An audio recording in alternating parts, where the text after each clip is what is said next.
하나님의 말씀은 요한계시록 17장 17장 공부할 제목은 음녀교회에 받을 심판. 음녀교회에 받을 심판. 어저께 요한계시록 7장 어젯밤에 증거해드렸는데 제 휴대폰으로 누가 문자를 보냈어요. 자,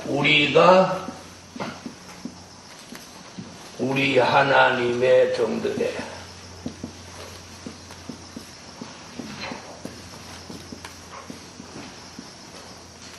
이마에 인치기까지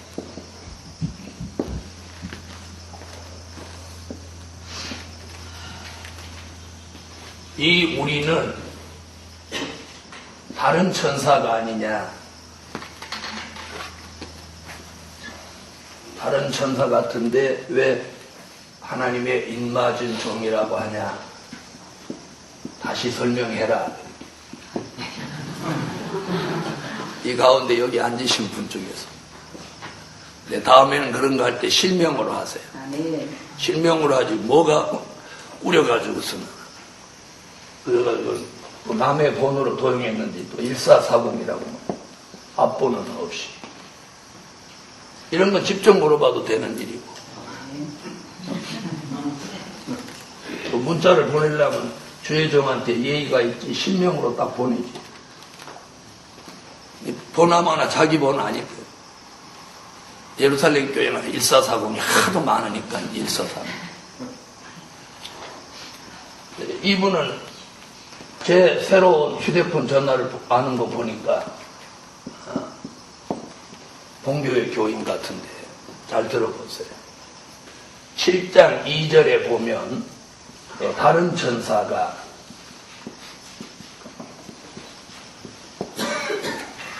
하나님의 인을 치는 것으로 나와 있죠. 자, 이 해답은 간단해요. 왜 여기 우리는 다른 천사가 아니냐? 그 다른 천사가 누구냐 한 답이 계시록 10장 1절로 3절에 나옵니다. 계시록 10장 1절로. 오늘 이 질문하신 분은 선지학도 졸업을 하신 분이면 공부를 제대로 안 하신 분. 찾아봐요. 계시록 10장 1절로 3절.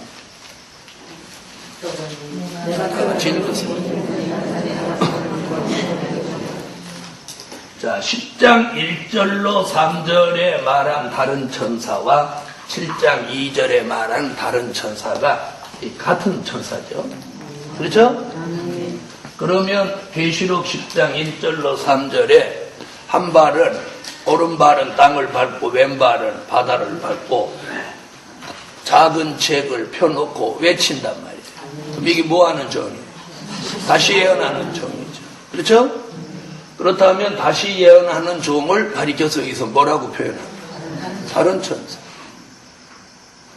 그럼 계시록 7장 2절의 다른 천사도 결국은 무엇이는? 하나님의 인을 치는 말세에 인맞은 종을 말한 거라. 오늘 아침 질문하신 분 잘 들으시고, 다시 예언하는 종을 다른 천사로 표현해요.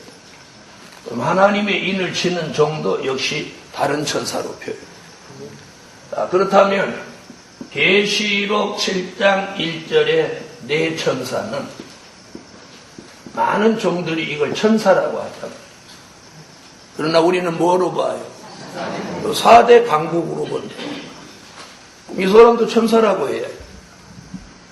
왜 4대 강국으로 보냐면 2절 3절에 보면 이 네 천사가 땅을 해롭게 한다고 그래요.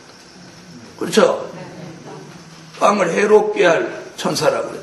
그럼 천사가 땅을 해롭게 합니까? 안 합니까? 하나님이 부리는 천사. 그래서 이걸 4대 강국으로 보는 거예요. 이해되셨어요? 네, 질문하신 분뿐 아니고 다른 분도 또 그런 마음이 있는지 몰라요. 이렇게 무장된 것 같아도 어떤 때 보면 안 됐어요. 그래서 이게 답이에요. 계시록 10장 1절로 3절에 다른 천사가 작은 책을 외치는데 그 다른 천사가 작은 책을 외치죠. 그럼 작은 책을 외치는 다시 예언하는 종이 누구예요? 하나님의 인맞은 종이죠. 그래서 이 우리와 이 우리는 같다는 거예요. 같은 의미다. 그럼 이 우리가 누구예요? 하나님의 인맞은 종. 여기도 하나님의 인맞은 종. 그래 어저께 설명했잖아요. 바울이 성령의 인침을 받은 바울이 에베소 교회 가서 성령을 받게 함으로 성령의 인침을 받게 했다. 하나님의 인맞은 종이 백마의 사상을 말씀으로 전해주므로 백마의 사상이 전해지고 하나님의 인침을 받다. 좋은 질문인데 충분히 공부를 하셨으면 그런 질문이 안 나왔을 거라고 생각합니다. 그래도 이해가 안 되거든 선지학교 다시 입학하라. 자, 그 다음 17장으로 공부.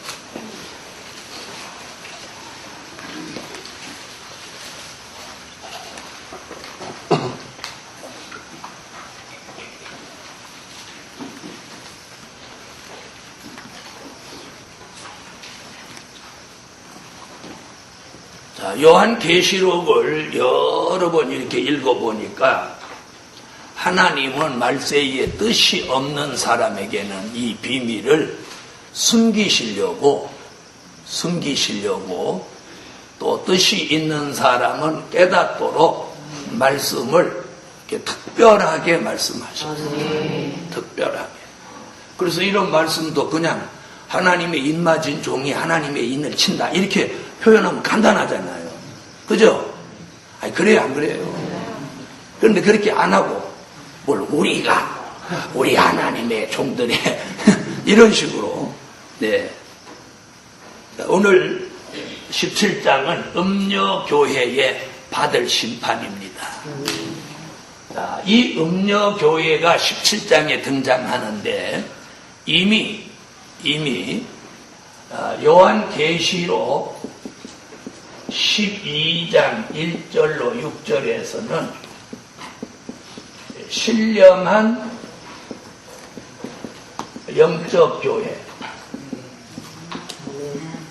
나올 것을 예언했고 또 요한계시록 오늘 17장에서는 무슨 교회가? 네, 음녀교회가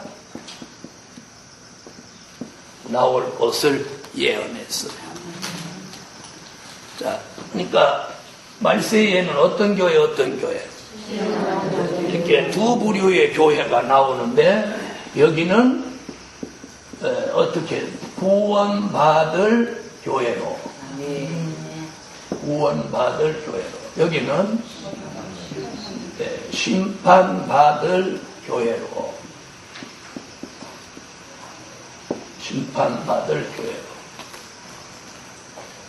자, 이런 말씀은 계시록에서만 말씀한 게 아니고 이미 마태복음에서부터 말씀하셨어요.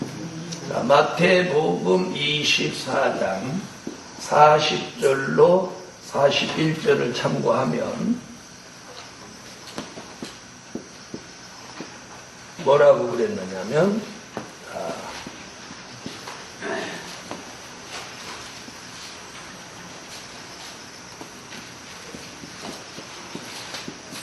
구원받을 남자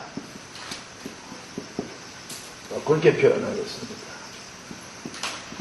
버림받을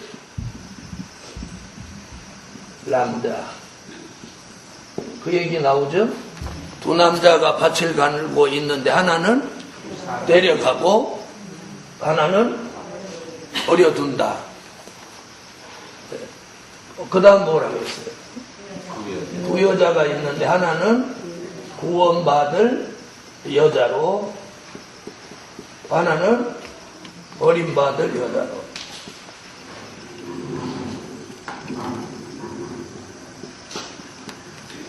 자, 일단 24장 한번 찾아서 읽어보세요. 네. 읽으세요.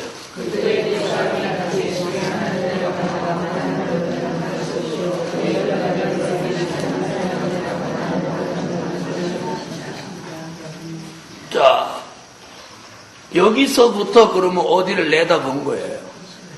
계시록을 내다본 거죠. 자, 그 다음에 마태복음 25장 1절로 13절에서 요 얘기의 연속적인, 그러니까 마태복음 24장 40절로 41절은 어디를 내다본 거예요? 마태복음 25장 1절로 3절을 내다본 거죠. 뭐게 슬기로운 다섯 처녀. 슬기로운 다섯 처녀. 반대로는 네, 미련한 다섯 처녀.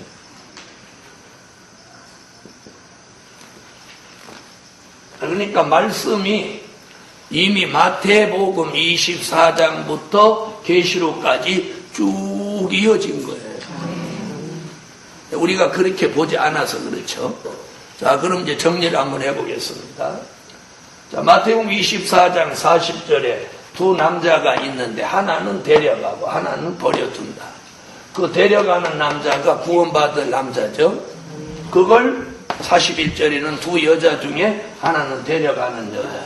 그걸 25장에는 슬기로운 다섯 처녀. 그걸 계시록에서는 신령한 영적 교회. 아멘. 그 다음 마태복음 24장 40절에 버림받을 남자는 41절에 버림받을 여자와 같고, 이는 마태복음 25장에 누구와 같아? 기름 등불 준비하지 못한 미련한 다섯 처녀와 같고, 계시록에 와서는 뭐가 되는 거예요? 오늘 공부할 17장에 무슨 교회? 음녀교회, 심판받을 교회로 이어지는 거예요. 그러니까 예수님은 이미 마태복음 24장, 25장 이 종말론장에서 어디를 내다본 거예요? 계시록을 내다본 거예요. 그래서 요한 계시록 같이 자세히 말씀은 하지 않았지만 이미 이렇게 마지막에 두 부류의 교회가 갈라지는 걸 예언해 놓았다. 갈라지는 걸로. 자, 그럼 우리는 어느 쪽 교회가 돼야 돼요?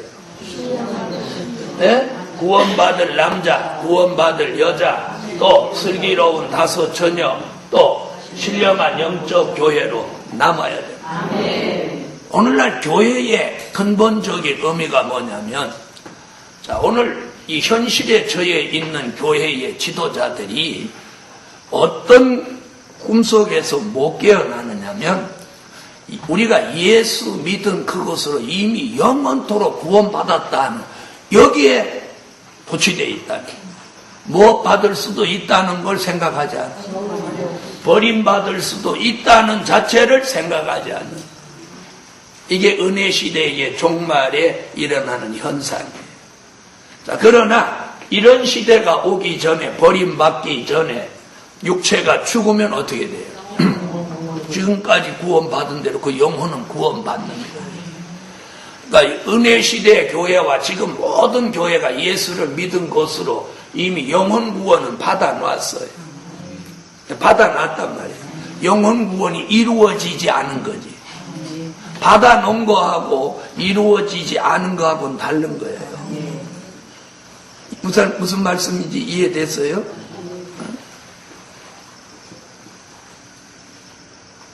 자, 우리가 요한복음 3장 16절을 한번 여러분 암송해 보세요. 다 암송할 수 있죠? 해보세요.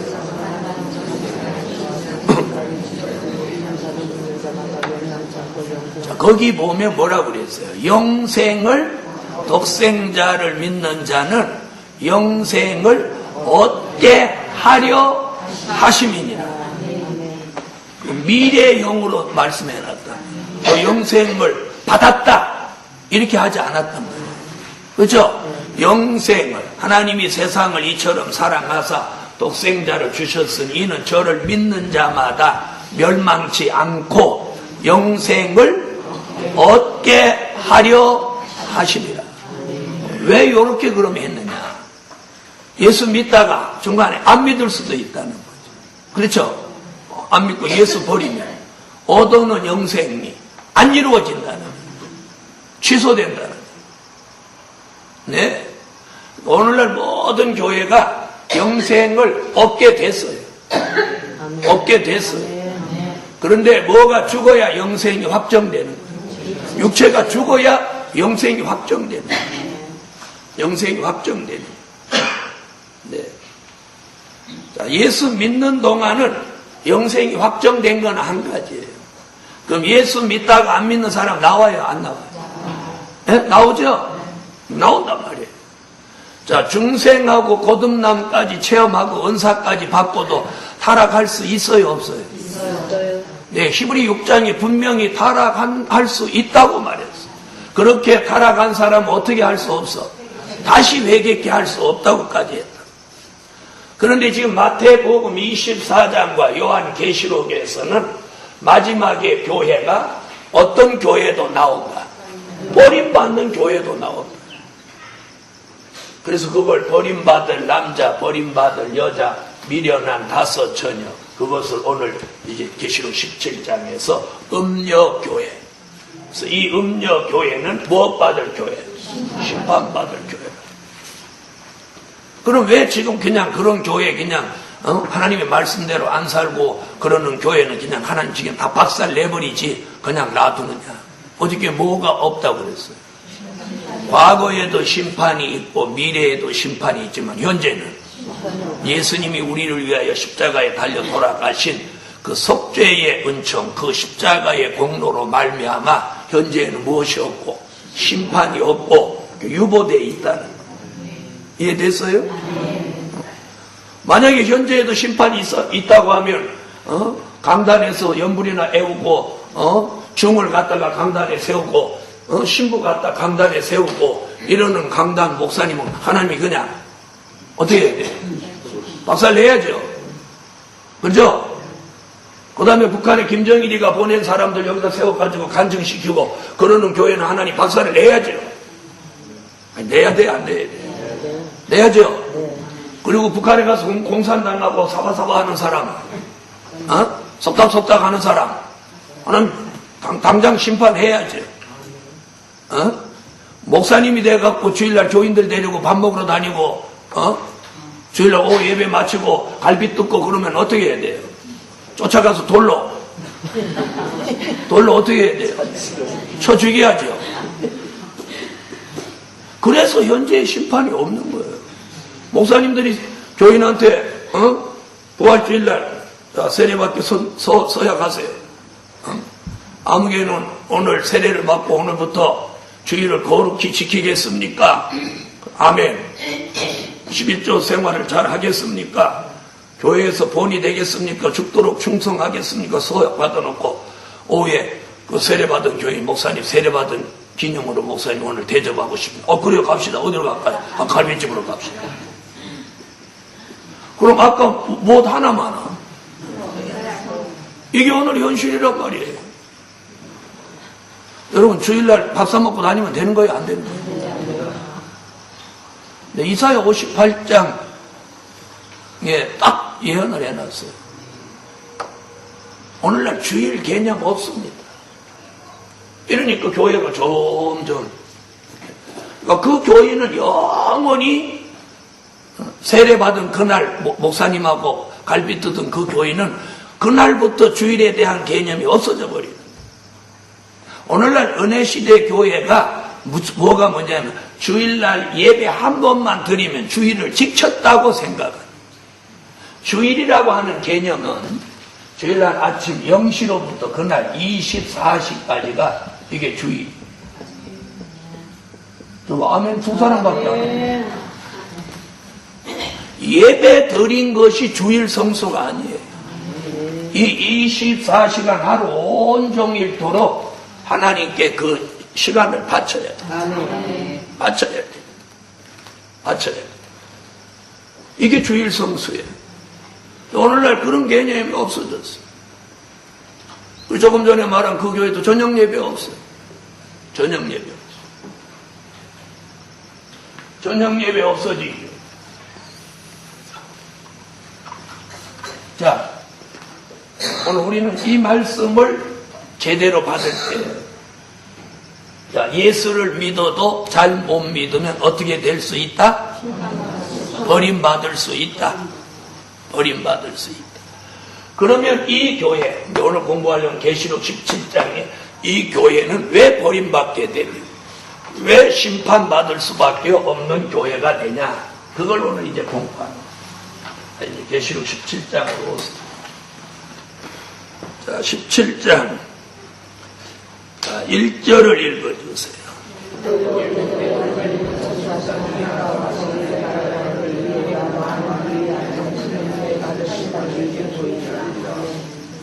자, 계시록 17장 1절에서 지금 무슨 얘기를 하느냐면 일곱 대접 재앙, 자, 일곱 대접을 가진 일곱 천사 중 하나가 와서 일곱 대접을 가진 일곱 천사 중 하나가 와서 가진 천사 하나. 자, 이 17장 1절에 이 나타난 게 벌써 기분 나쁜 거예요. 무슨 얘기인지 아세요? 뭐 좋은 천사가 와야 되는데 대접 재앙을 가지고 심판을 쏟는 그 천사가 와서 지금 말해주는 거예요. 이 자체가 벌써 이게 이제 조짐이 틀렸다는 거예요. 자, 그럼 다시 보세요. 이거 얘기가 무슨 얘기냐면 일곱 대접 재앙을 가졌으니 이 얘기 어디서 나왔어? 계시록 15장 1절과 계시록 16장 15장 한 군데. 자, 15장 1절부터 찾았어요. 15장 1절 읽었어요.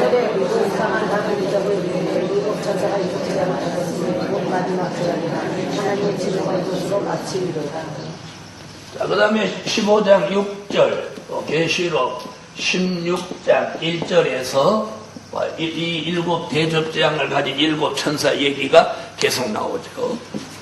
자, 이번엔 그럼 6절 읽어보세요.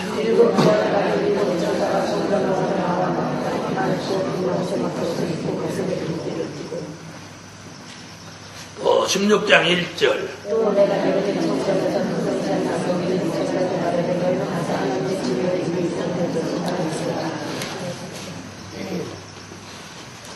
자, 그럼 이 천사가 15장 1절, 15장 6절, 16장 1절에서 말한 일곱 대접재앙을 가진 천사 중에 하나가 지금 몇 장에 와서 계시록 17장 1절에 와서, 이거 전부 다 같은 얘기죠?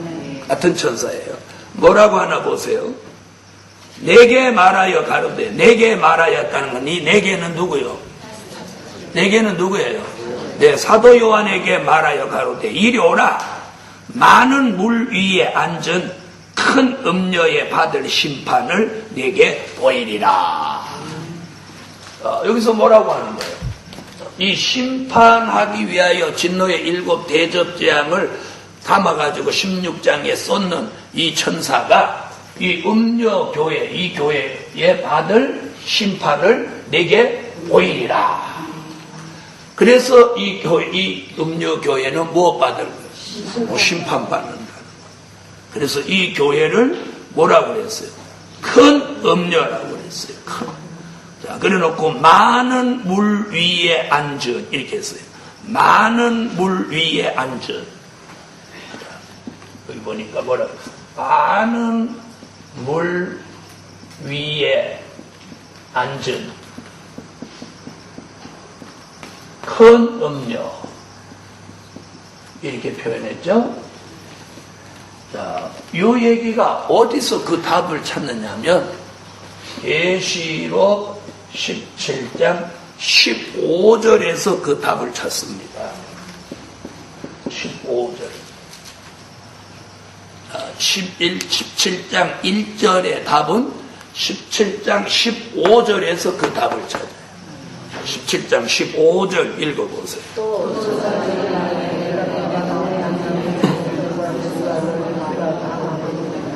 자, 그러면 많은 물 위에 앉았다는 건 뭘 말하는 거예요? 많은 음녀에 앉은 물은 백성과 무리와 열국과 방언들이라. 이 말은 무슨 말이에요? 자, 이 많은 물 위에 앉았다는 이게 세계적인 영향력을 가지고 있다. 이렇게 표현합니다. 다시 말하면 이 큰 음녀의 세력권,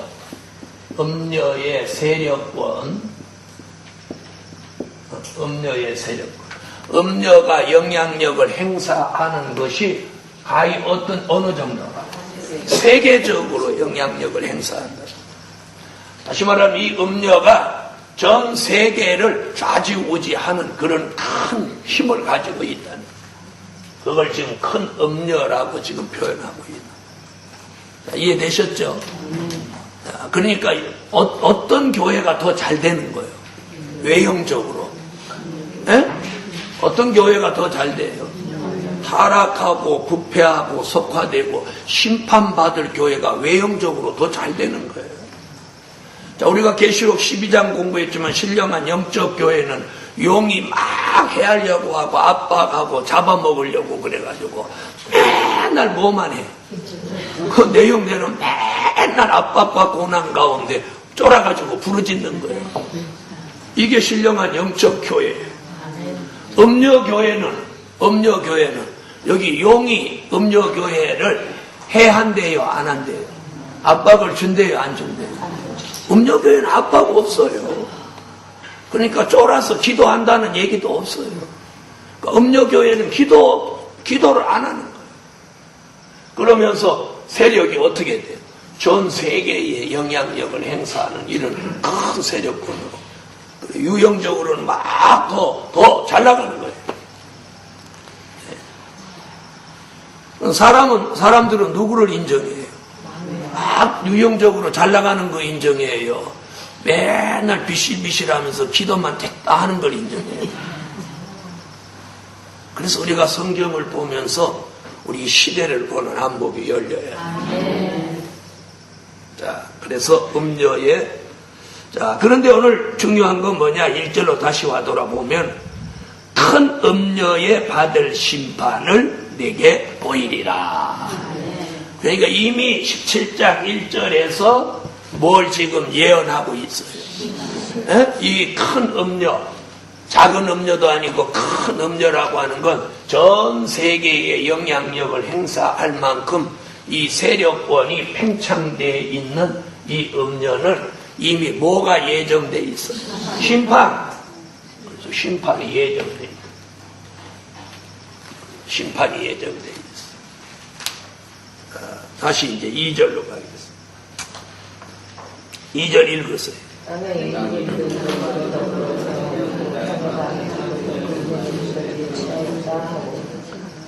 자, 이 음녀가 얼마나 영향력이 있는지 누구도 다 땅에 임금들, 왕들, 땅의 왕들, 또 땅의 임금들, 또 땅에 거하는 자들, 그러니까 모든 사람들입니다.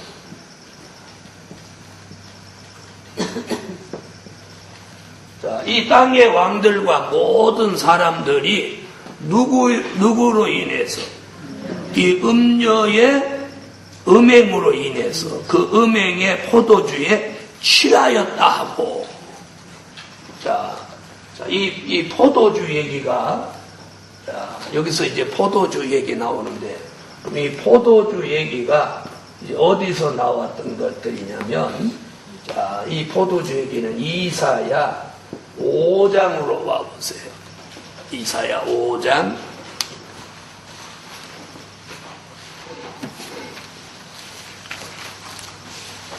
네, 11절로 12절에 그 포도주 얘기가 나옵니다.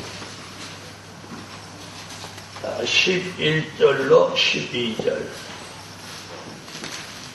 찾으셨으면 읽으세요.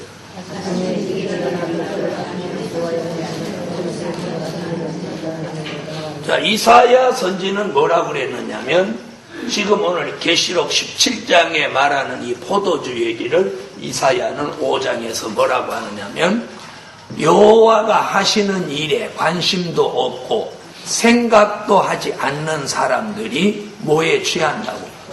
포도주와 독주에 취한 것 같이 한다. 자, 이 말씀은 또 이사야 56장 12절에 또 포도주 얘기가 나옵니다. 이사야 56장 12절 읽으세요.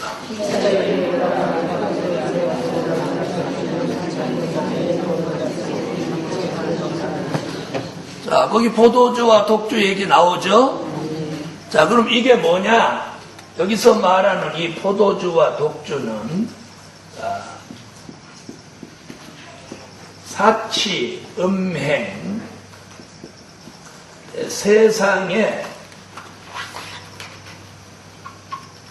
세상의 연락과 즐거움 이런 것들이에요.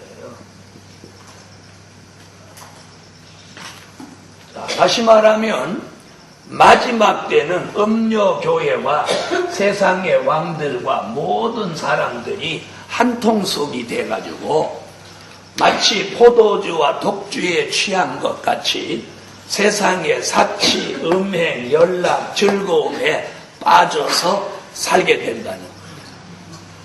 자, 그러면서 무엇에는 관심 없어? 하나님이 하시고자 하시는 일에는 관심도 없고 생각도 가지지 않아요. 자, 그럼 저와 여러분이 굉장히 중요한 거예요. 오늘 이 말씀 드리면서 저와 여러분은 하나님이 하시는 일에 관심이 있냐, 하나님이 어떤 일을 하실까 생각이 있냐 없냐 이것만 생각해보고 우리는 하나님이 어떤 일을 하실 건지 관심이 있어요? 아멘.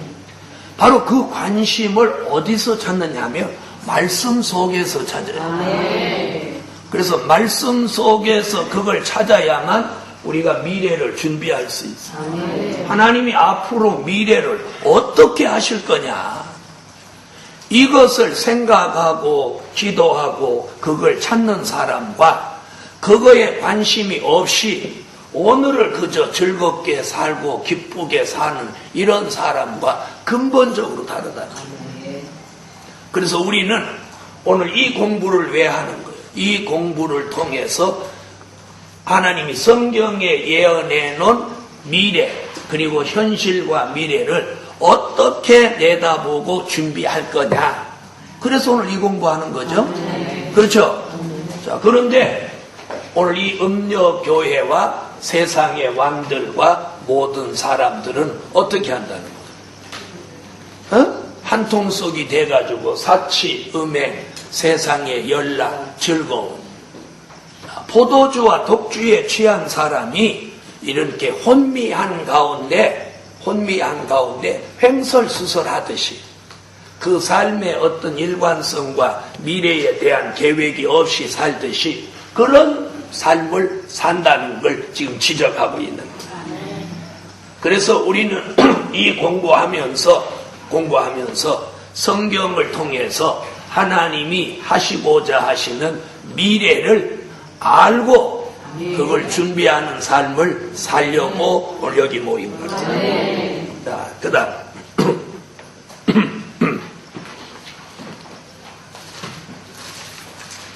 자, 이번에 이제 3절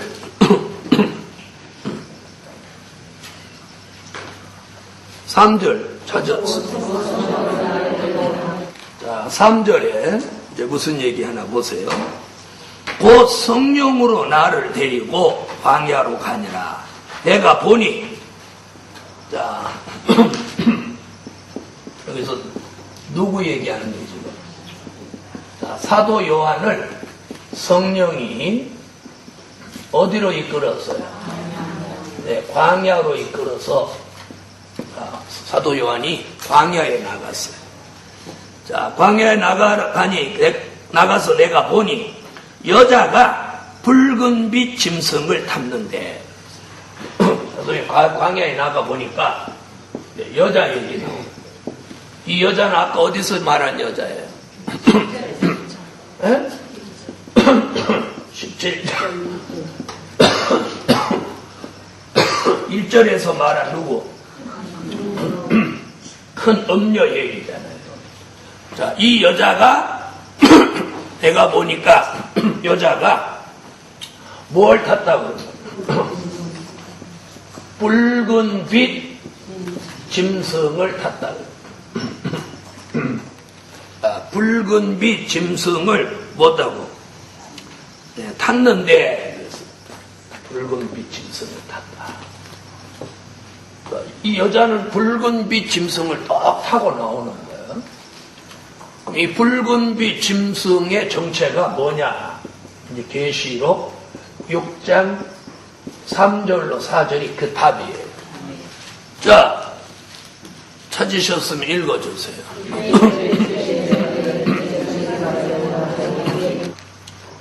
자, 17장 3절에 말한 붉은빛 짐승을 요한계시록 6장 3절에서는 뭐라고 그러죠? 뭐라고 해요? 붉은 말이라고 합니다. 붉은 말. 그리고 붉은빛 짐승, 붉은 말, 이는 같은 얘기예요. 같은 얘기인데 이게 뭐냐면 공산주의 세력이라는 거예요. 공산주의 세력. 붉은빛 짐승, 붉은 말, 이는 공산주의 세력. 공산주의. 자, 그런데 자, 이 여자는 음녀이기는 하지만 이 여자가 이 공산주의를 타고 나온단 말이에요. 그럼 이제 뒤로 뒤집어서 얘기하면 공산주의가 이 여자를 등에 업고 나온다. 등에 태우고 나온다. 이렇게 표현합니다. 그러니까 무슨 얘기예요? 자, 이 마지막에 심판받을 이 교회와 공산주의가 뭐가 된다? 한 통속이 된다. 이런 얘기. 자, 그래서 오늘 우리는 이 공부하면서 뭘 깨달아야 되냐면 교회와 종은 절대로 공산주의를 용납하면 안 된다. 교회와 종이 공산주의를 왜 용납하면 안 돼요? 공산주의는 뭐예요? 무신론이에요. 무신론. 무신론이라는 말이 뭐예요? 신은 존재하지 않는다예요. 자, 그러면 교회와 공산주의는 엄연히 뭐예요? 엄연히 뭐예요? 적이에요. 적. 그렇죠? 공산주의와 교회는 적관계란 말이에요. 적대 관계란 말이에요. 무슨 얘기인지 아세요? 그래서 공산주의자가 제일 싫어하는 게 예수 믿는 사람이란 말이에요. 또 예수를 제대로 믿는 사람이라면 공산주의는 절대로 용납하지 않죠. 그래요, 안 그래요? 자, 그게 자기 형제라도 공산주의는 용납할 수 없죠. 같은 동포라도 안 되는 거예요, 공산주의. 자, 왜 공산주의는 자기 형제라도 적일 수밖에 없느냐? 하나님을 부정하고 있기 때문에. 이해됐어요? 네, 하나님을 부정하고 하나님의 존재를 부정하니까 이는 하나님의 대적이고 또 주의 종들의 대적이고 교회의 대적이란 말이에요. 자, 이런 대적과 뭐가 된다는 거예요? 한 통속이 된다는 거예요. 그래서 남과 북이 이렇게 붙어 있는 우리나라 같은 곳에서는 특별히 이걸 경계해야 돼요. 경계해요. 김정일이를 좋아한다든지, 김정일이 참 유능하다든지, 김정일이 똑똑하다든지, 김정일이 참 존경한다든지, 이러면 맛이 간 거예요. 굉장히 중요한 얘기예요. 뭐 공산주의가 참 좋다니 이런 말하고 이러면 이 사람은 이미 음녀 계통이 된 사람. 공산주의는 절대로 인정해서는 안 돼요. 아멘. 그래서 가끔 그런 사람 들어있어요. 그런 말 하면 얼굴색이 안 좋아지는 사람. 아유, 목사님 오늘 또 그 얘기 한다고 그러죠. 근데 계시록 17장 하려면 이 말을 안 할 수가 없네. 안 할 수가 없네. 그래서 우리나라 교회가 지금 북한에다가 돈을 가져다 주고 북한에 있는 성전 짓는 일을 도와주고 또 북한에 있는 공산당에게 유익되게 하고 이런 일은 극히 위험한 일이에요. 위험한 일이에요. 해서는 안 되는 일이에요. 해서는 안 되는 일. 무슨 얘기인지 아시면 그게 선교의 목적으로 한다고 그래도 그 목적이 틀린 거예요. 네. 자, 잘 들어보세요. 우리가 어떤 불쌍한 사람 불쌍하고 가련해서 돈을 2만 원 줬더니 10,000원 가지고 칼 사고 10,000원 가지고 밥 사 먹고 힘을 내 가지고 그 칼 갖고 강도하러 가서 사람을 죽였다. 그럼 어떻게 되는 거예요? 네, 살인은 그 불쌍한 사람이 직접적인 살인을 했지만 누구도 돈을 준 사람도 간접적인 살인자가 되고 만 거예요. 왜요? 돈 대줬으니까. 물론 칼 쏴서 사람 죽이라고 돈 대주지는 않았지만 결과가 그렇게 된 거예요. 네, 그래서 법적으로 그런 것을 간접살인죄라고. 간접살인죄. 자, 이래서 우리가 공산주의한테 뭐 돈 대주고 밥 대주고 이러면 이거 걸린다 했는데. 그런데 그런 교회가 마지막에 나온다는 걸 지금 성경은 예언하고 있어요. 그런 교회를 가리켜서 무슨 교회? 음녀교회다. 그 다음 또 보시죠. 17장 4.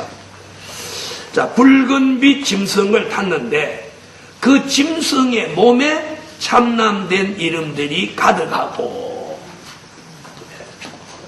자, 이제 무슨 얘기냐면, 자, 붉은 빛 짐승을 탔는데, 그랬죠? 지금 붉은 빛 짐승은 누구라고 그랬어요? 붉은 말이다.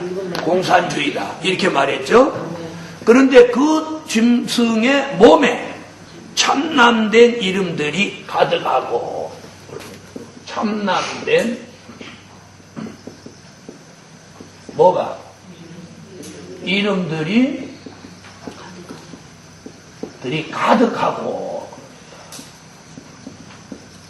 그런데 왜 몸에라고 했냐? 몸에. 요 말을 잘 보세요. 그럼 이 참남된 이름들이 몸에 가득하다는 얘기는 요걸 이제 어디 가면 그 답이 나면 13장에 답이 나와요. 13장으로 가보세요.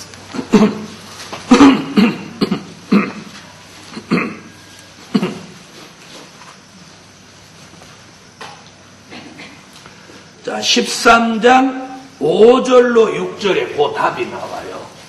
자, 계시록 13장 5절로 6절. 자, 찾으셨으면 읽어보세요. 자, 거기 보세요. 참남된 이름, 참남된 말은 뭐예요? 하나님을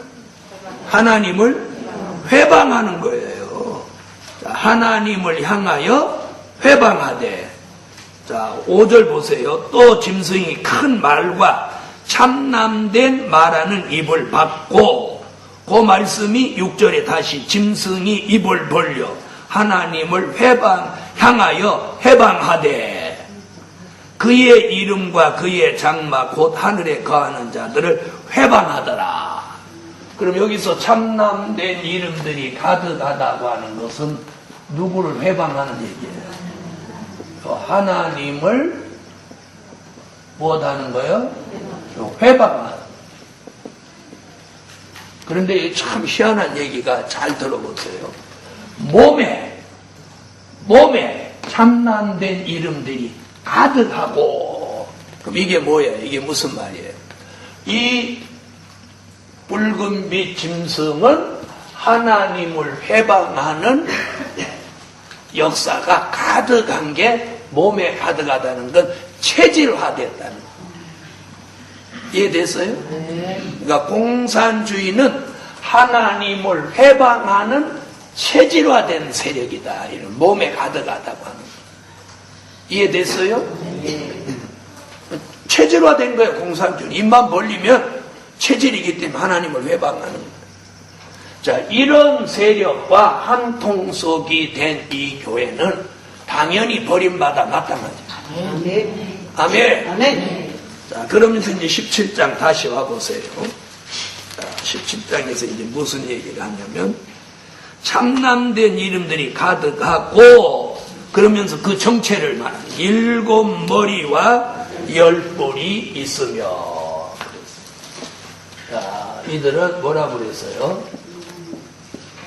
7 머리,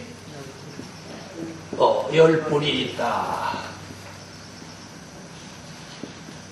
10 뿔이 있다. 정체를 정확하게 말했죠.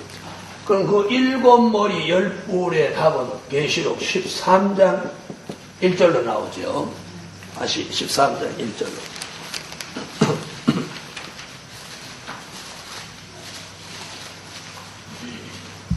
13장 1절.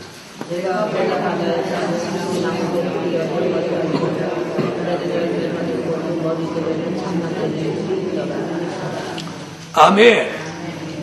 자, 우리가 13장 공부하면서 7 머리 10 뿔은 이미 공부를 했습니다.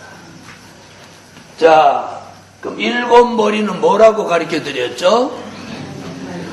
하나님을 대적하고 나오는 대표적인 7 나라라고.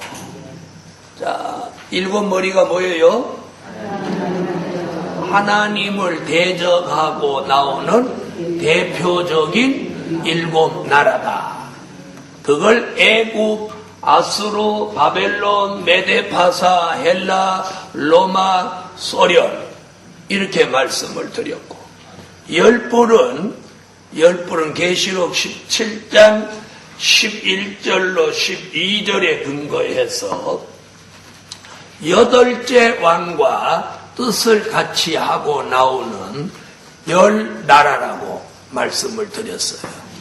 자, 이것이 이제 계시록 13장과 17장에 더불어 나타난 비밀이에요. 자, 그러니까 이 음력, 이 교회가 한 통속이 되는 이 7 머리 10 뿔 몸에 참남된 이름들이 가득한 이 세력은 결국 뭐예요?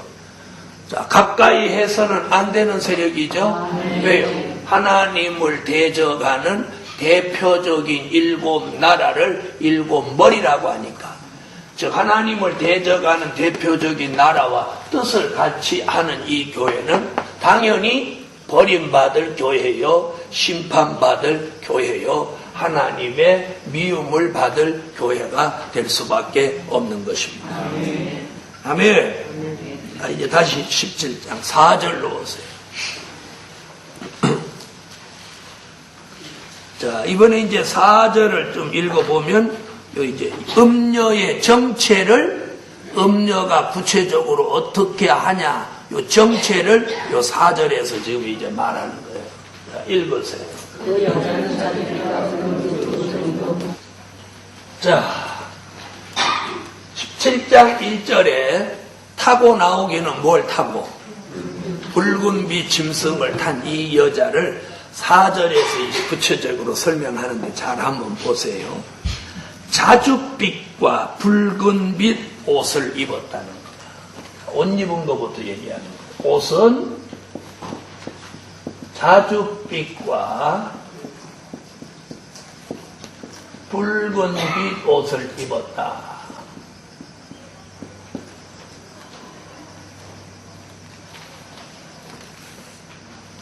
붉은 빛 옷을 입었다.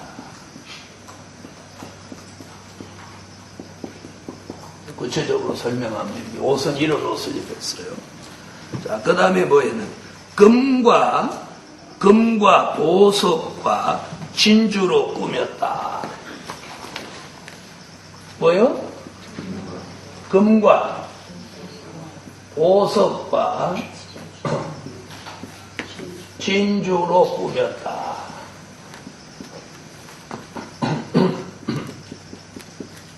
이게 사도 요한이 반모섬에서 성령에 이끌려 광야에 나가서 음녀교회를 이렇게 눈으로 본 것을 지금 기록한 거예요. 그러니까 정확하겠죠? 금과 보석과 진주로 꾸몄다. 그리고 손에 금잔을 가졌다. 손에 금잔을 가졌다.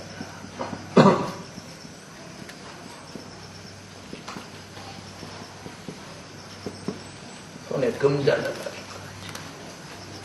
손에 금잔을 가졌어요. 또 가증한 물건과, 근데 그 금잔 안에는 가증한 물건과 그의 음행에 더러운 것들이 가득하더라. 뭐라고 했어요? 가증한 것과 더러운 것. 이것이 어느 정도? 가득하다. 자, 이렇게 표현했어요. 자, 이걸 잘 보면 이제 답이 나오는 거예요. 자, 주목해 보세요.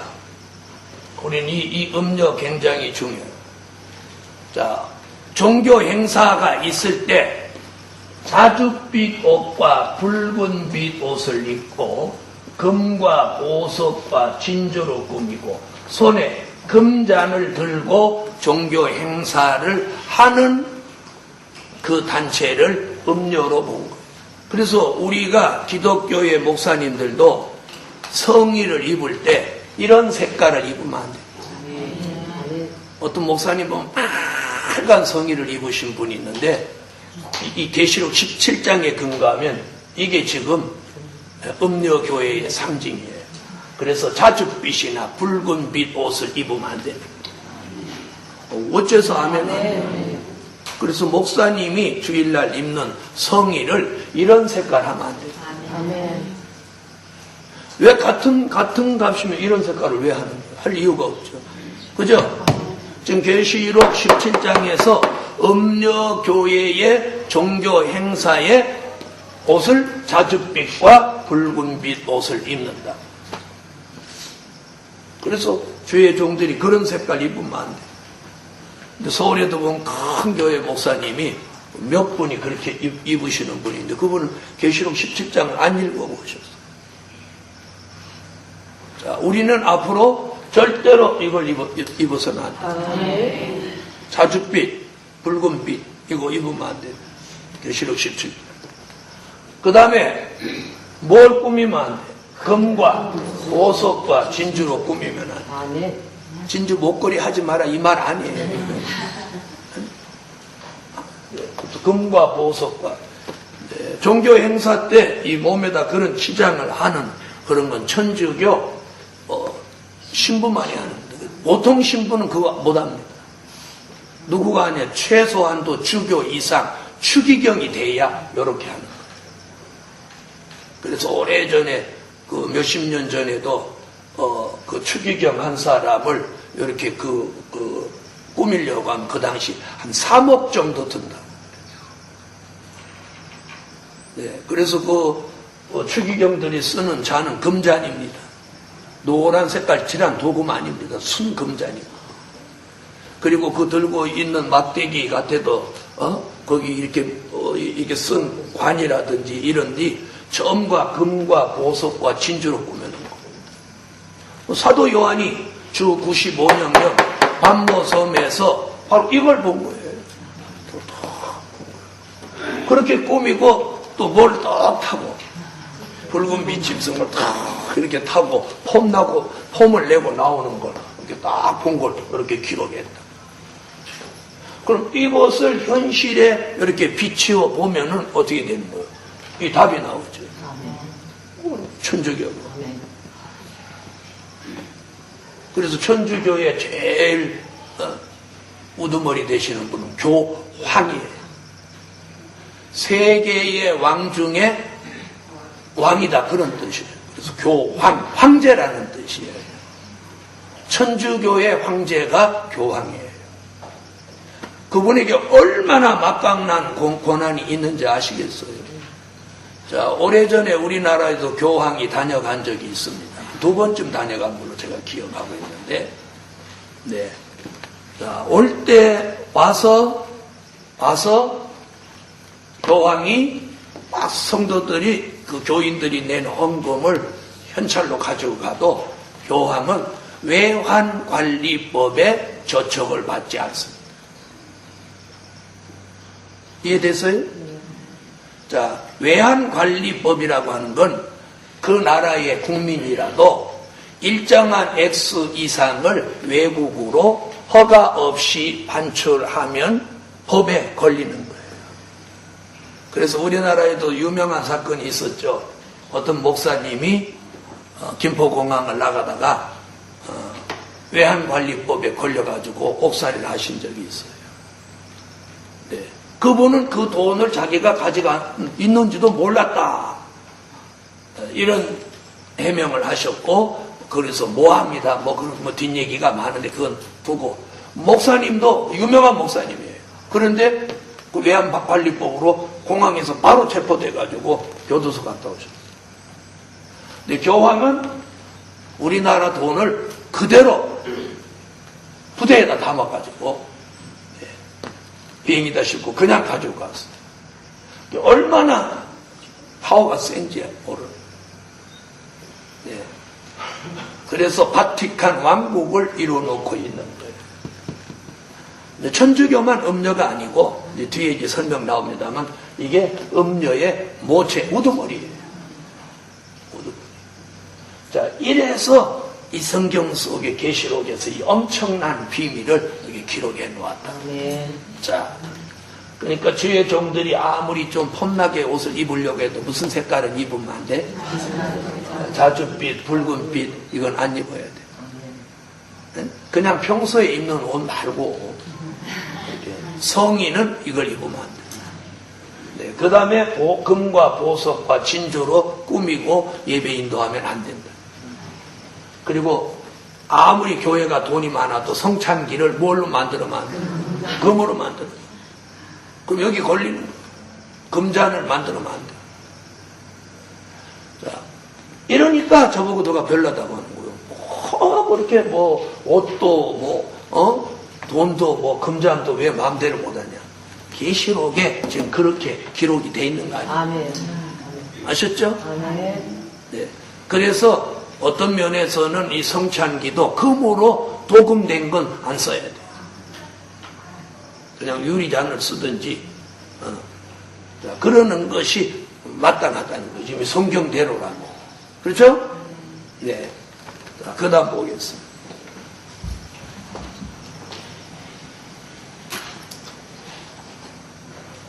그 다음 5절. 5절 읽으세요.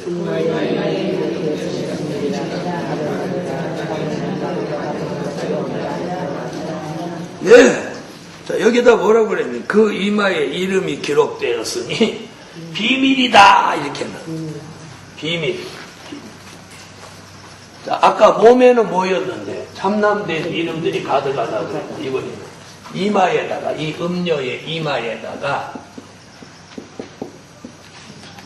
써놨는데, 뭐라고 썼어요? 비밀이다. 비밀.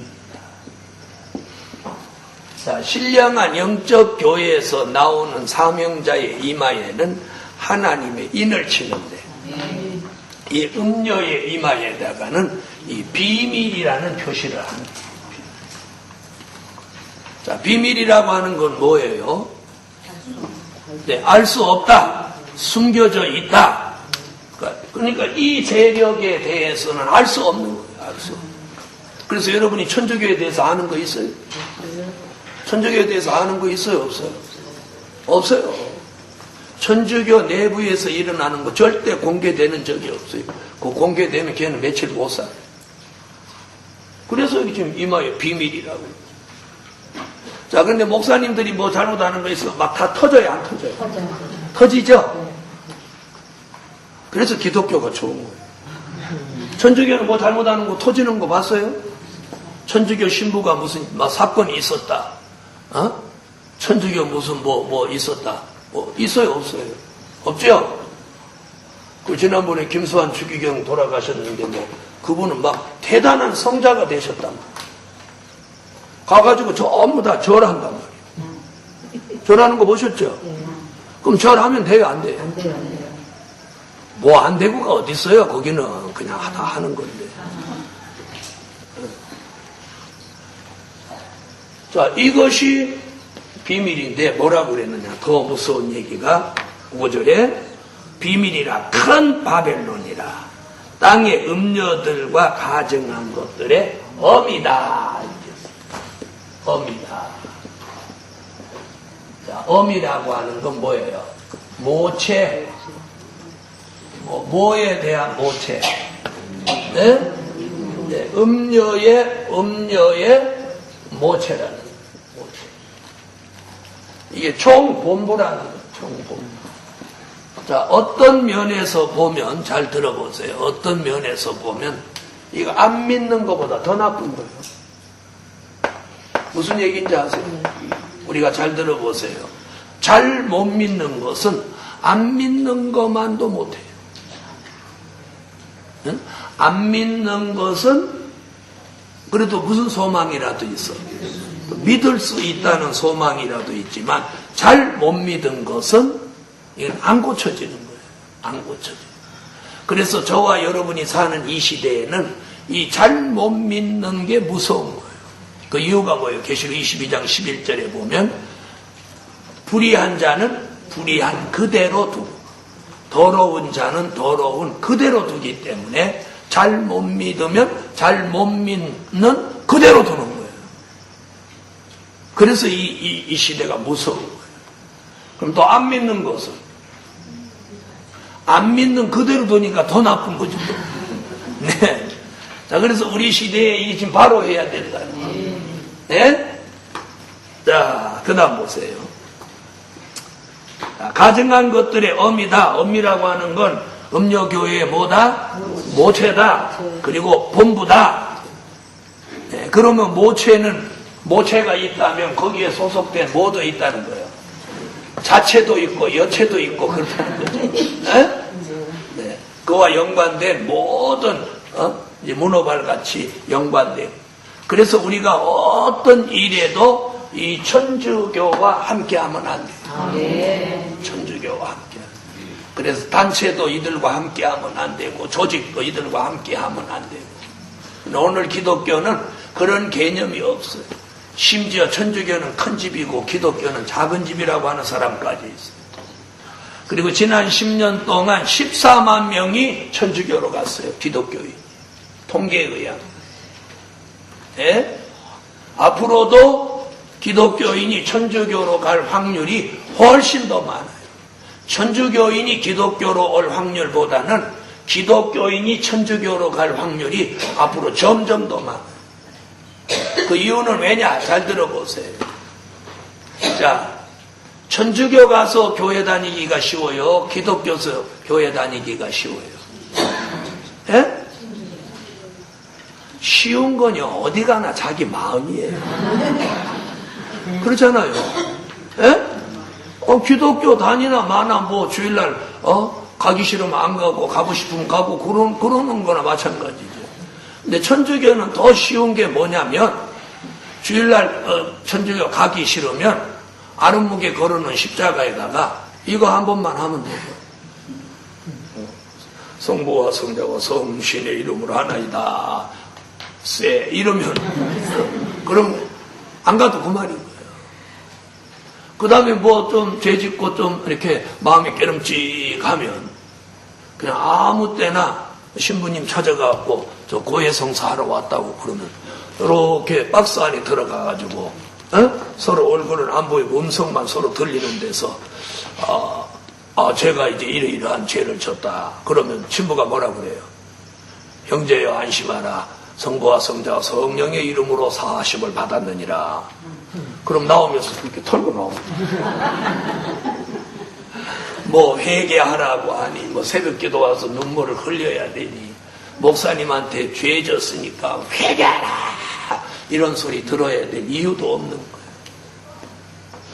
그러니까 그게 예수 믿는다는 말만 있지. 그 다음에 이제 뭐 돌아가셔도 뭐 다 하고 제사상 다 보놓고 절하고 싶으면 절하고 뭐 할 거 다 하는데 그게 무슨 신앙이나요? 그렇죠? 그게 무슨 신앙이에요? 신앙 아니에요. 신앙 아니에요. 그래서 아까 뭐래? 가증한 것들의 의미요. 또 뭐라 그랬어요? 가증한 것들이 음료들과 가증한 것들의 의미라. 아까 금잔을 가졌는데 가증한 물건과 그의 음행에 더러운 것들이 가득하더라. 온갖 잡동사니를 다 섞어놔 버린 거예요. 자, 이것이 이 음녀교회의 우두머리 노릇이라는 이 천주교의 실태예요. 그래도 지난 10년 동안 14만 명이 이 천주교로 갔는데 그 속에는 무엇 받은 사람도 있겠어요. 이미 성령의 은혜를 받고 은사를 체험한 사람도 있었을 거라는. 네. 그 사람은 가서 뭐라고 하면서 천주교 다닐까요? 아이고 이렇게 편한 줄 알았으면 진작 올 건데 그러고 다닐 거예요. 그렇지만 나중에는 이제 지옥 아름목에 가는 거예요. 이게 현실입니다, 여러분. 오늘날 교회의 교인들이 어떤 생각을 가지고 있느냐, 어떻게 하면 예수를 힘들이지 않고 편안하게 믿을 수 있느냐, 이런 생각을 합니다. 어떤 사람이 사우나를 갔답니다. 사우나를 가서 이렇게 덥고 땀 흘리니까 이런 수건을 물을 푹 젖혀서 여기다 뜨고 이렇게 앉아 있으니까 옆에 모 교회 권사들이라고 하면서 누워서 제잘제잘 얘기를 하는데 이렇게 들어보니까 아유 내가 아무데 교회 다니는데 막 새벽기도 나와라 금요철에 나와라 주일 지켜라 11조 내라 하도 사람을 달달 볶아가지고 교회를 옮겼더니 이 교회는 얼마나 편한지 모른다.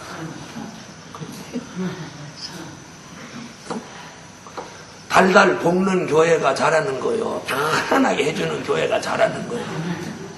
여러분 한번 말씀해 보세요. 네? 지금 편안해지고 싶어서 그러지. 편안해지고 싶은 신부는 빨리 저 책 접어갖고 야곱의 집에 가서 지금 들어놓으세요. 제일 편안. 여러분 우리가 예수를 믿는데 편안해지려고 믿는 거 아니에요. 영생을 얻기 위해서 예수 믿는 구원받기 위해서 예수 믿는 구원의 목적이 아니라면 뭐 하는 거예요? 뭐 하는 거예요? 권사라고 하는 사람들이 사우나에 누워가지고 그딴 소리를 하고 앉아있어요. 그래서 자기는 주일날 아무 때든지 자기 편안한 시간에 그냥 한 번만 다녀오니까 얼마나 편안한지 모르겠다. 여러분 편안한 것만큼 고난이 따른다.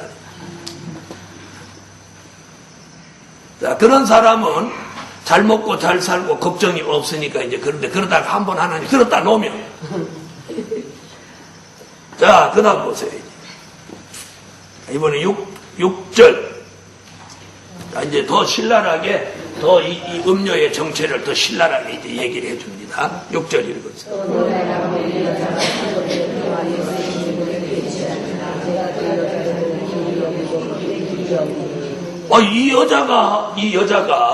저 여자가, 어떻게 또 오해하지 마세요. 또 여자분들은 막, 목사님은 우리 앉혀놓고 이 여자, 저 여자 그런다고. 자, 이 여자는 뭐요? 저 여자는 누구고? 이 여자는 이 성경 속에 나온 이 음료교회가 이 여자, 저 여자예요. 여러분 보고 하는 말 아니까 오해하지 마세요. 근데 이게 뭐 성도들의 피와, 성도들의 피와, 또요, 예수의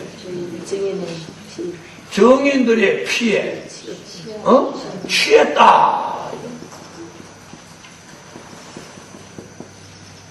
자, 이게 결정적인 답이에요. 결정적인. 그럼 이게 무슨 말이에요? 이 여자가, 이 여자네. 이 여자가 성도들을 피 흘리게 하고 예수의 증인들을 피 흘리게 했다는 거예요. 이게 뭐예요? 순교시켰다는 것입니다. 자, 이 음녀교회가 순교자를 나게 했다는 거예요. 이게 결정적이다. 자, 그럼 지난 과거 역사를 우리가 기독교 교회사를 뒤돌아가 보면 교회를 핍박하고 교인들을 주의 종들과 사도들과 많은 예수의 증인들을 십자가에 달리고 그냥 죽이고 한 그런 교회가 어디요? 천주교입니다. 천주교. 그걸 우리가 그 당시는 부교라고 해요. 자, 어떻게 보면 이 사람들하고 인사도 안 해야 됩니다. 자, 그러면 이 사람들 손에 죽은 순교자가 지금 계시록 6장 9절로 11절에 하나님 보좌 앞에서 막 호소하는데 땅 위에 있는 목사님들은 천주교 신부하고 막 교제하고 단체를 만들고 이렇게 하면 그 순교자가 어떻게 생각하겠어요? 썩 터져요, 안 터져요? 애 터져요, 안 터져요?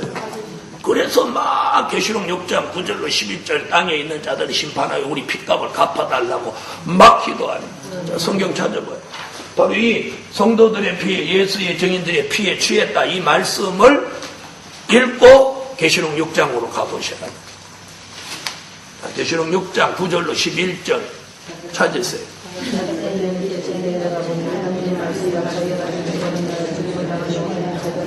자, 그럼 여기 주목해보세요. 그렇게 순교자가 지금 핏값 갚아달라고 기도하죠. 그럼 그 핏값을 누구에게 갚느냐? 그 해답이 계시록 19장 2절에 나옵니다. 2절에. 요 2절에 이제 그 답이 딱 나옵니다.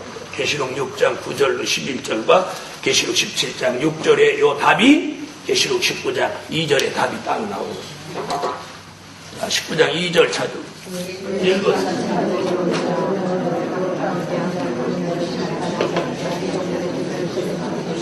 자, 거기 답이 나오죠? 뭐라고 했어요?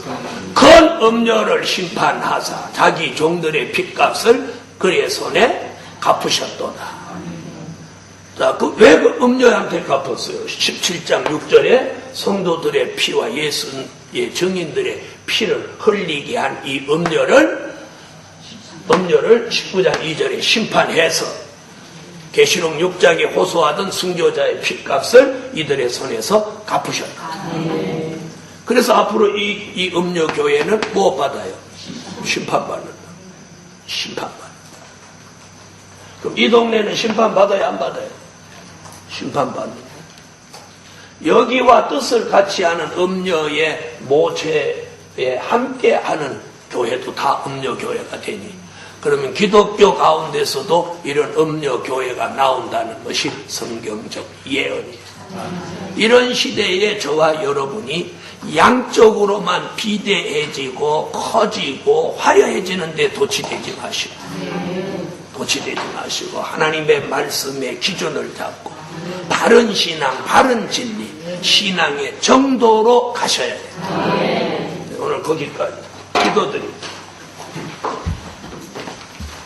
감사 예물 1,000번 드리겠습니다. 만군의 여호와 전능하신 하나님의 은혜와 사랑이 오늘 진리의 영으로 깨닫게 하시고 큰 음녀에 대한 비밀과 그가 심판받게 되는 것을 오늘 증거해 싸우니 우리에게 분별 있게 하셔서 미래를 준비하는 복 있는 사람들이 되게 하여 주세요.